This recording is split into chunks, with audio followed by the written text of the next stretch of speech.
नमस्कार, आपण पाहताय लोकराज्य न्यूज 24। पाहुयात महत्त्वाची बातमी। चुकीच्या पद्धतीने उघडलेल्या टेम्पोच्या दरवाजाला धडकून त्यानंतर मागून येणाऱ्या ट्रकने चिरडले। 2 वाहन चालकांच्या निष्काळजीपणामुळे एका 19 वर्षीय तरुणाचा अपघाती मृत्यू झालाय। ही घटना मंगळवारी दिनांक 2 रोजी सायंकाळी 6 वाजण्याच्या सुमारास विठ्ठल रुक्मिणी मंदिराजवळील त्रिवेणी नगर चौकात निगडी येथे घडली।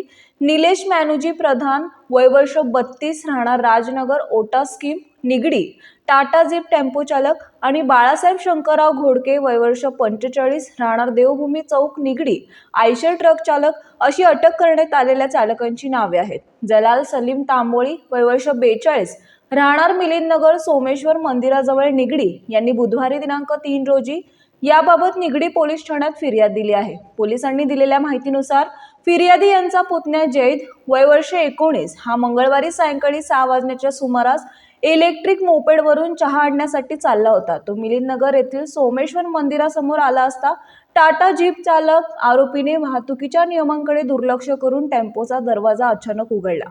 मोपेड दरवाजावर आदळून जैद खाली रस्त्यावर पडला। त्यावेळी पाठीमागून भरधाव वेगात आलेल्या आयशर ट्रकने त्याला चिरडले। या अपघातात गंभीर जखमी झालेल्या जैद याचा मृत्यू झाला। निगडी पोलीस याबाबत अधिक तपास करीत आहेत। महाराष्ट्रातील महत्त्वाच्या आणि ताज्या बातम्या पाहण्यासाठी आजच आमच्या लोकराज्य न्यूज 24 न्यूज चॅनलला YouTube वर सबस्क्राइब करा आणि बेल आयकॉन प्रेस करा।